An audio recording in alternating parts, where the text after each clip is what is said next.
Hey, by the way, tonight's game, New York wins that outright. You know he's on top. Million subs, he never gonna flop. Out of Chicago, where the streets don't sleep. Betting on games, making cash real deep. Crystal ball for sports, he knows the lines. He's a sports aficionado, the money he finds. From football to basketball, he's always on point. Predicting winners never disappoints. He's got that hustle, that Chicago vibe. Making moves on the streets, cash on the side. With E, you know it's always a bet. He's the king of the game, never forget.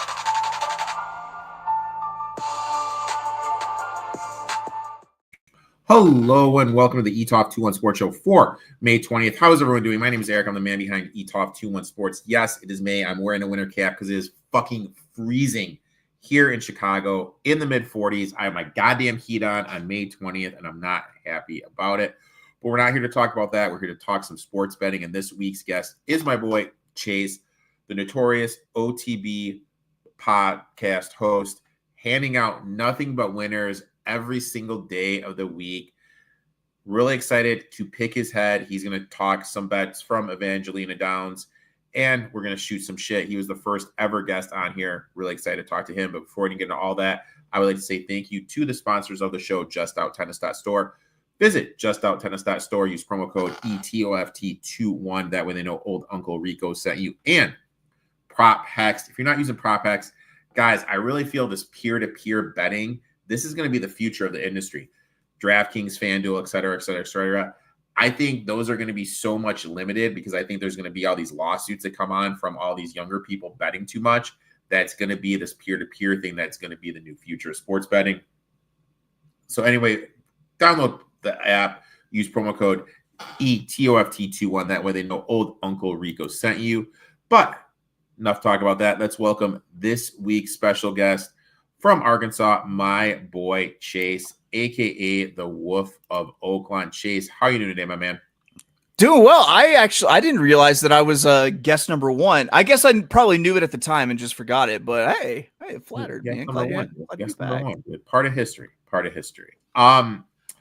Before we dive into everything, I did have a question for you. Did you see the woman that is on the softball team for Arkansas? No. Am I missing out on something good here? All right. So this girl, let me see if I can pull this up here because I was messing around on the old Twitter machine. Okay. On the old Twitter machine. So this girl comes up. Let me share my screen here. So I'm sharing my screen. Image search. All right, so boom. All right, so here we go. So she comes up here. All right. They refuse. So look at that. Look at those numbers. 487 on batting average, 659 on base, a slugging percentage of 1.221. and 25 homers, okay?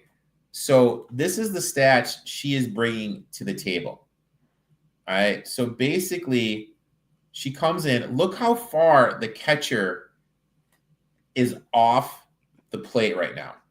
Yeah. They are refusing to pitch to this woman. Now, the next time she comes up, it's even more severe, okay? So she comes up here. Look how far she's off the plate. She is in the Jesus. Look how far she is off the plate. She is so far off the plate.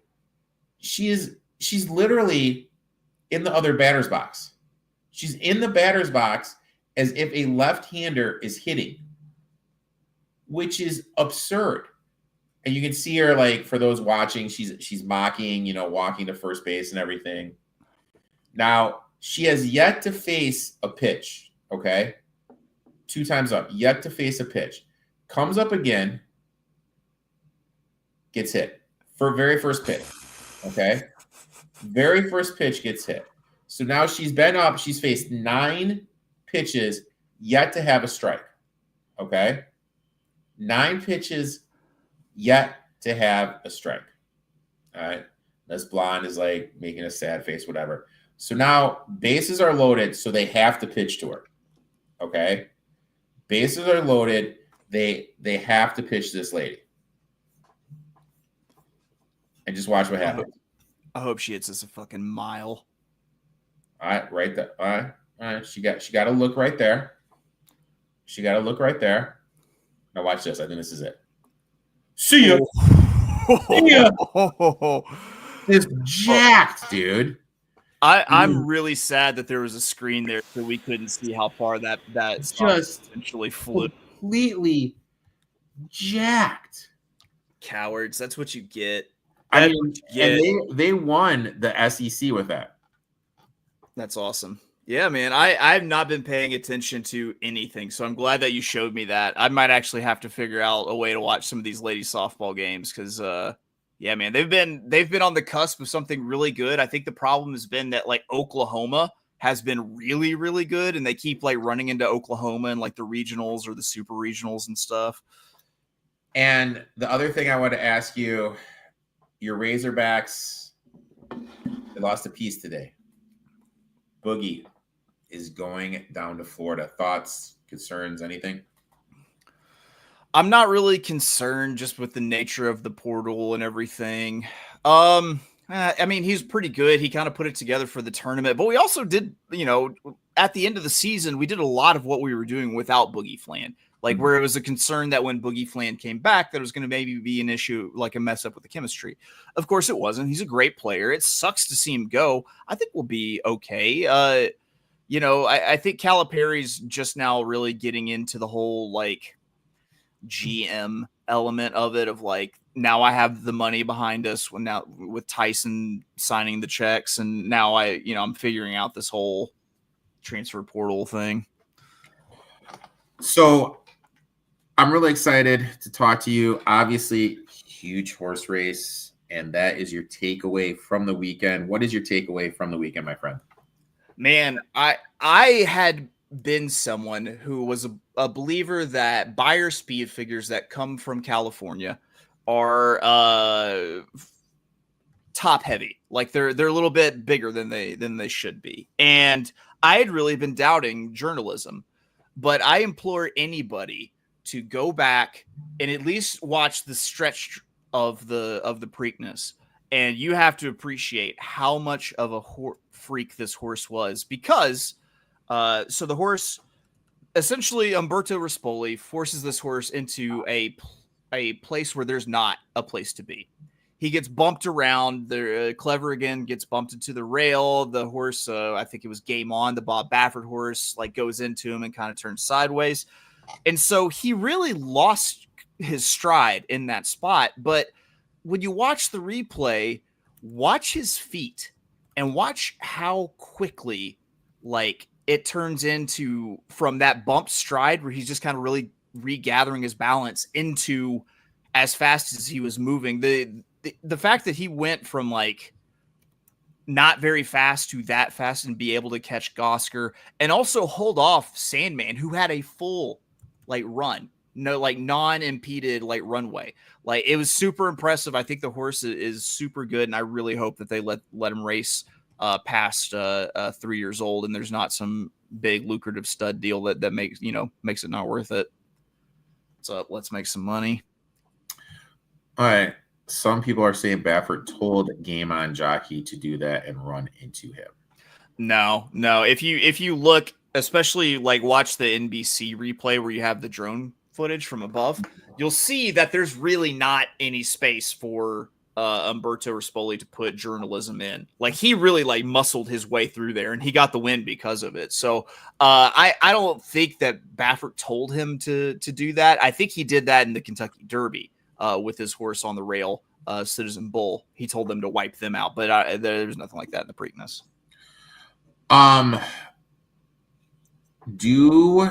Where Travers, Breeders' Cup, I mean, obviously the Belmont, he's going up against the Sovereigntine. How can I word this? What is more likely? He wins the Belmont and then doesn't run anymore, or he doesn't place in the Belmont, then doesn't run anymore? I think if he runs in the Belmont and he doesn't hit the board, like severely hits the wall, then I think his breeding stock might take enough of a hit that it might you might see him through the summer into like some of those races, like you mentioned, like the Travers. There's a tons of big 3-year-old stakes through Saratoga.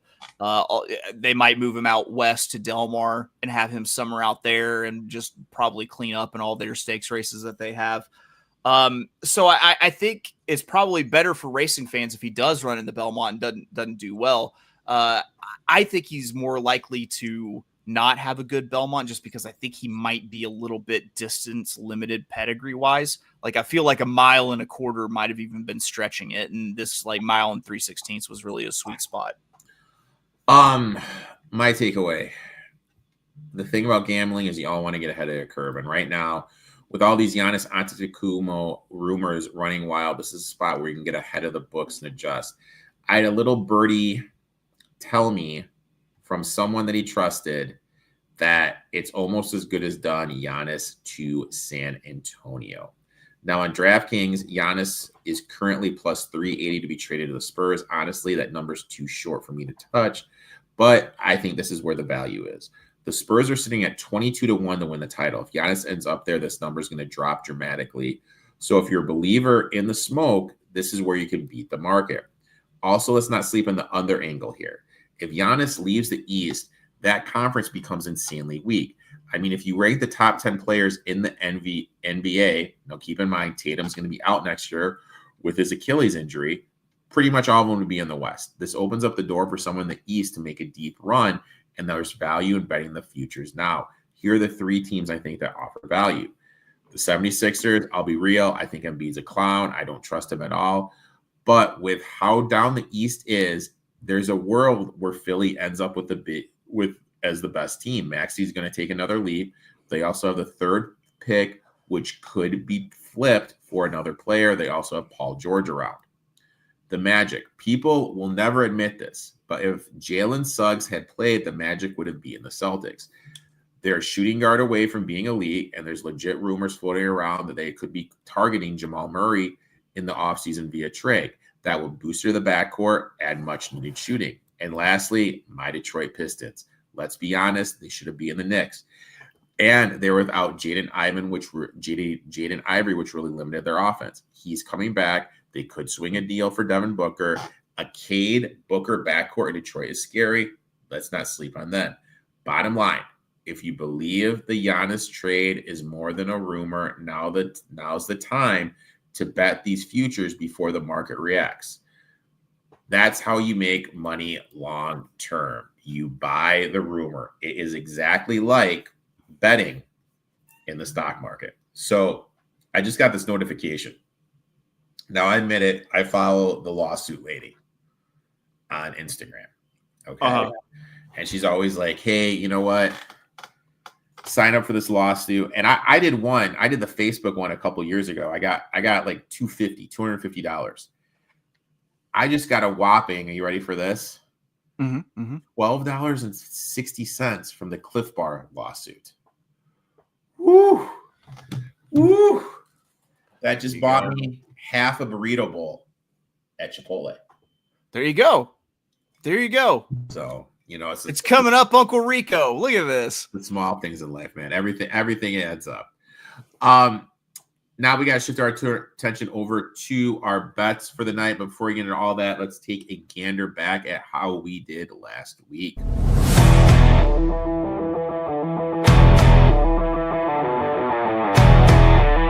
4-2 on the show last week as Paul hit White Sox +1, Wolves and Warriors over 203.5, but lost the Knicks +4.5. Old Uncle Rico hit the Brewers +130, Padres -0.5 for the first 5, but lost Jaylen Brown over 3.5 turnovers.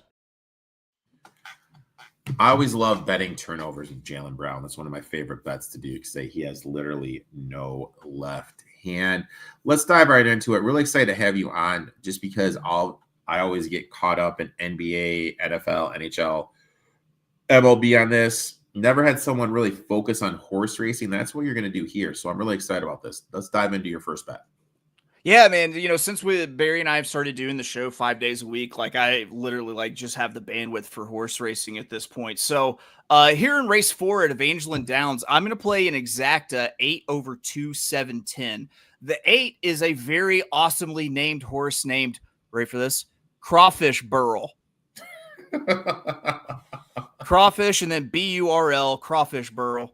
Well, Crawfish Burl looks pretty strong in this spot. Should be sitting in the second wave, stalking the pace. Is dropping in class and it's got the best last out speed figure. If this horse steps forward, then it's an easy winner.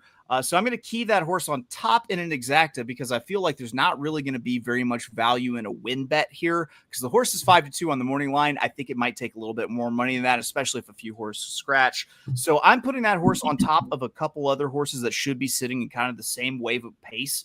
And that's going to be some long shots. The 2 Golden City at 15-1, the 7 Coastal Lady at 12-1, and the 10 She Smiled Me at 12-1. So that's a exacta 8 over 2-7-10 Rakian Crawfish Burl. Isn't that in Washington? Evangeline Downs? Yeah. It is in Opelousas, Louisiana. Really? So I was completely off. What was the track in Evangeline Downs? Emerald Downs. Emerald Downs in Washington. Emerald Downs. Okay. That's in Auburn, Washington, I think. Something like that. My bad. My first bet, and I am just going to the diamond here. I am taking the Houston Astros -0.5 on the first 5 at +105. So tomorrow I'm backing Hunter Brown, and honestly, I don't think people realize how good he's been this season. 6-2, 1.43 ERA, 0.83 WHIP on the year. That's elite. And if it weren't for Skubal from the Tigers stealing all the headlines, people would absolutely be talking about how legit Brown is as a Cy Young candidate. Zoom into the month of May. That's 3 starts. He's even been better. 0.81 WHIP, 1.21 ERA. He has got full command. Looking at the advanced stuff, his pitch value is the best in baseball. It's 18. It is the best in baseball. His fastball, which he throws the most, has a +12 run value. That's dominant. Let's talk about the matchup. Rays over the last 2 weeks are 23rd in batting average, 21st in runs scored against right-handed pitching. This isn't going to cut it against the guy that's dealing like Brown. Taj Bradley goes for Tampa. He's 3-3, 4.82 ERA, 1.34 WHIP. And if you just look at the last 3 starts, worst 5.28 ERA, 1.37 WHIP. His pitching run value is -2, and his fastball, which he throws 42% of the time, has a run value of -3. That's a red flag, especially against the Astros lineup. Houston's going to have 5 hitters in the lineup tomorrow with a positive run value against fastballs. Pena leads the way with ridiculous +8 run value on fastballs, which is insane. Now, here's the real kicker. Brown, 8-1 on the run line for the first 5 innings for the year. That's a 93% ROI over the last 2 years. 24, 10-5 on the first 5 run lines. 70.6% hit rate. 32% ROI. One of the most under-the-radar profitable pitchers to back early in the games. So I'm locking in tomorrow. Houston Astros, -0.5, +105. For the first 5. Next bet, my friend. Yeah, going to Evangeline Downs race 6. I'm playing a win bet here. That's the main thing that I want to get in, but I also want to press this opinion by also playing an exacta too. The horse I feel like is worth backing in the win pool here is the number 7, Save the Queen at 10-1. This one should be sitting just off of the pace setter on the rail, who is the favorite. And if there's one thing I've learned from my boy Barry, which is we love betting against favorites drawn on the rail. That's what I'm doing here. And I expect Save the Queen to be the horse that kind of has first run at the rail horse on the 1 here, Age of Reason, as it gets leg weary. So I'm going to bet that horse to win at 10-1. And then, if possible, I'm going to try to hit the exacta here. And I'm going to put it over just 3 logical choices that should all be getting kind of rail trips. And that's the 1, Age of Reason, who is the favorite. The 2, Huntley, at 9-2, and the 3 running a fleet at 5-1. All right, so I got 2 questions. Question 1. Could I bet in race 4 a pick 3, 8 all 7 and try to get a price in race 5? I mean, it's possible. Let me see what race 5 looks like. Yeah, because I thought if you... I don't know. I'll have to look. I'll have to consider this. Let me write... I'm going to screen grab this question right now so I can get back to somebody about it. Here we go. Got it. Yeah. Race 4, a pick 3. 3-8.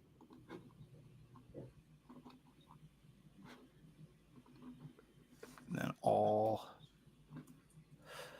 I mean, I think you probably could get a price in race 5. I decided not to play that race because I just didn't like the setup because I thought it was going to be chalk. So, I mean, you could try to beat the chalk. And if you do beat the chalk, the good news is that you've put yourself in a place to win a pick 3 that's actually worth paying. Because if you're going to beat the chalk that should be heavy chalk, then you deserve to be paid. Okay. Next one, fade the favorite on the rail. Explain. That rail draw is tough to overcome, just depending on run style. Because typically you have to be fast enough to outbreak everybody to get kind of your run, especially when you're on like a track that has a chute where like the turn kind of comes into the chute. It's a really just kind of awkward placement. A lot more can happen. You only have one direction that you can really go, which is out towards the rest of the horses. So it's just not a great position to be in, and it makes favorites a lot easier to bet against. That's every track. I saw his question before you could pull it up. Dude, look at you, dude. Jeez, dude. Just sniping, dude. Jeez. Yeah, man. My next bet. I am going to Chicago. I know it's gritty. I'm back in the Chicago White Sox first 5 plus 120.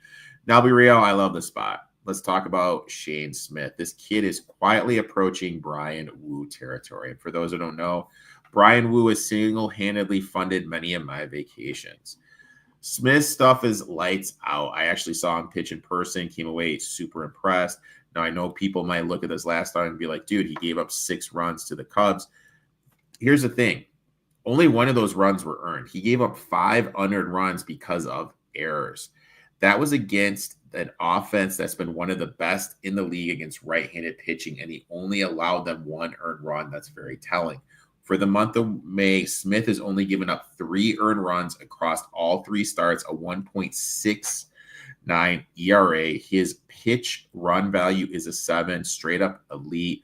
Flip side, Seattle's backs haven't been good lately versus righties. Over the past 2 weeks, they're hitting just 210, 27th in the league, 23rd in runs scored versus righties, ice cold. Now let's talk about Logan Evans, who's set to start for Seattle. He is their 10th ranked prospect. And I'll be honest, he's not really ready for this level yet.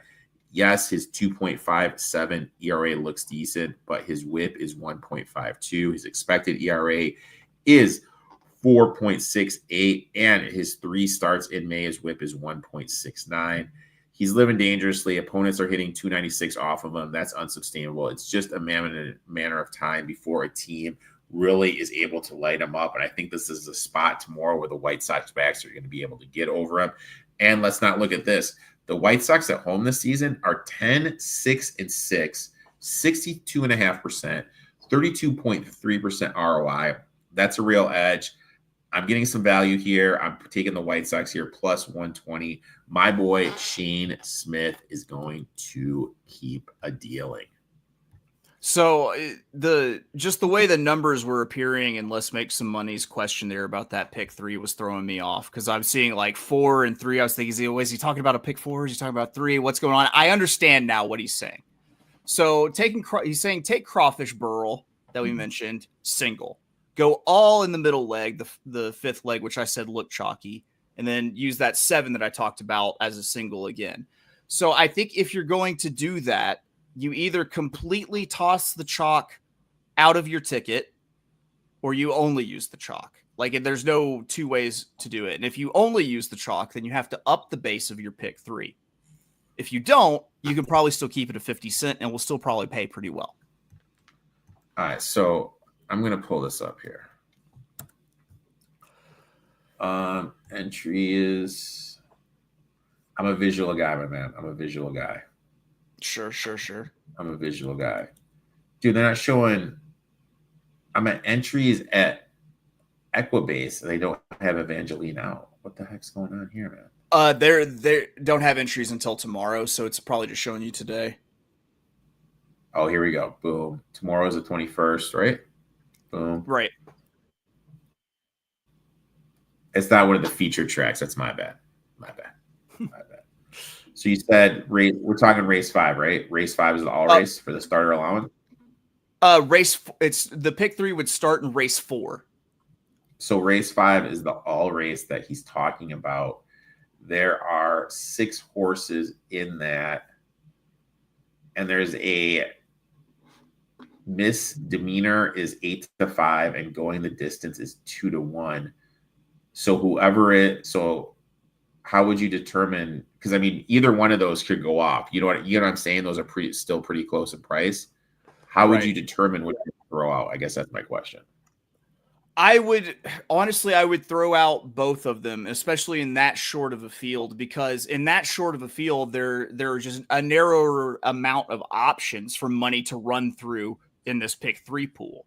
So, like, there are only 6 horses. 2 of them are going to be a strong favorite and absolutely slammed. So if you were to go all and hit those, like, you could maybe even hit the 7 and only pay a couple bucks, really.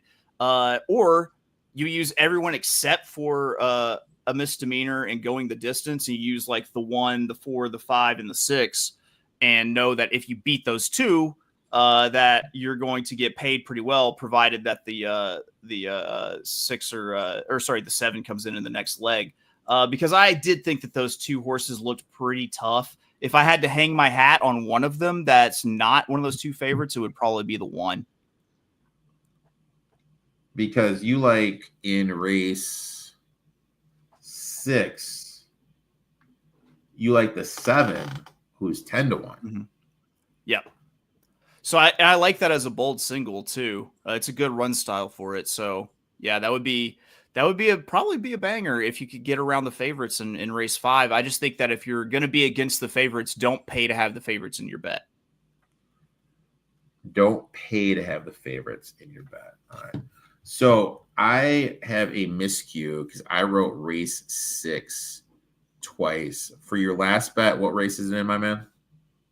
It's race 7. I think I actually wrote it wrong initially and then went back in and corrected it and didn't realize you had already seen it. So that's on me. Right, so here we go. No, it's probably me. That's me scheming on you, just trifling, Uncle Rico. I really like it. Just kind of a banger kind of closeout double here in the finale. And I'm using 2 horses in a daily double, the 8 and the 9. The 8 Papa Magic at 10-1 and the 9 Causeway Benny at 5-2. If I were forced to like pick one of these 2 horses and say this is my top pick, it would probably be the 8 Papa Magic at 10-1. It's Bernard Chatter's horse. That's should be sitting in the second pack of horses behind 2 speeds that I'm once again not fond of. And Papa Magic has been on the uptick, and it's been reflected in the speed figures, spending the winter at Delta Downs and a little bit at Fairgrounds before shipping into to Evangeline. And then the Causeway Benny, number 9, the other horse I'm using in this leg, it's the more logical that should get the same trip as Papa Magic. I just like Papa Magic at pretty much 5 times the price. And on speed figures, though, Causeway Benny has an edge. And if he returns to that form he was in 2 back at the Fairgrounds, even if he regresses, he'll still probably be competitive. And then I'm singling in race 8 to close it out with number 6, Backfire, 9-2. You give me Money Stacks McMahon. That's right. CJ McMahon. Hashtag still not guilty. Hashtag beat the case. He's on Backfire for Brent Delahousse. He's been working lights out, this horse, and CJ's been up for every one of those horses' wins. And they're cutting back slightly to 5.5 furlongs from 6.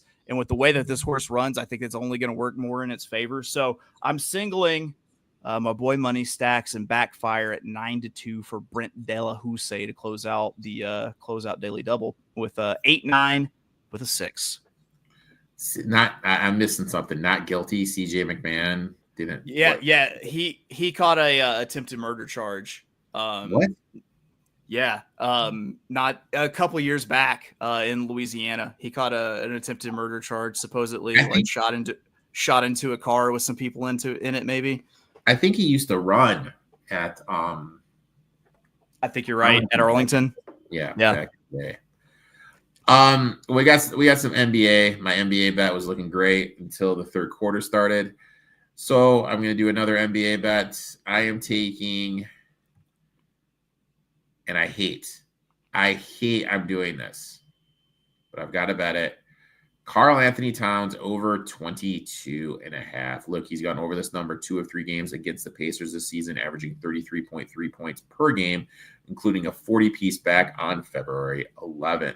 He shot the ball extremely well in those matchups, 57% from the field, 50% from 3. I expect that efficiency to carry over. On the season, centers are averaging 21.8 points per game versus Indiana. Towns is a matchup problem for them. He's also going to get plenty of second chance opportunities. He is the best offensive rebounder for the Knicks, and the Pacers struggle to keep guys off the glass. I think that this is a start of a huge series for Cap. He should set the tone in game 1. Also, if you're really feeling spicy, you can ladder him in points, get him to score 30, get him to score 35, and maybe even put a little sprinkle on him to win the Larry Bird Trophy as the Eastern Conference Player of the series. Garden's going to be rocking tomorrow. This is how old I am. The last time the Knicks were in the NBA Finals, I was in the building. Oh, wow. The last time. When was the last time? It had to be in the 90s. Was it in the 90s? Late 90s. I was in high school. LBJ would do this. Every time he hit a 3, he'd go, Grandmama, dude. Old school Grandmama, dude. I had a Grandmama jersey when I was in like 3rd or 4th grade, number 2, Charlotte. It was so awesome. I remember, and the cool one was, I remember Family Matters, Urkel played 2-on-2, and Grandmama was his partner. Yeah. Urkel, it wasn't a fair matchup. It was Urkel can ball too. Urkel was a closet baller. Yeah, dude. Chase, I'd like to thank you for taking time out of your schedule, coming on, talking a little shop. When you tell everyone where they can find you on social media, where they can find the Notorious OTB Podcast, and where you can get some awesome merch. Yeah, man. You can find me on Twitter, always being abrasive at of Oaklawn. The show's the Notorious OTB. We are typically 5 days a week, but tomorrow is our last show of the week because I'm taking Thursday and Friday off for my birthday. But we are Monday through Friday. Monday through Wednesday, we start at 9 Eastern, as well as Friday. And then Thursday, we do our long show where we usually look at the big card for Saturday with a $100 budget. You can find us at 2 p.m. Eastern for that. Notorious OTB on YouTube. You can also find it wherever you get your podcasts. Just search Notorious OTB.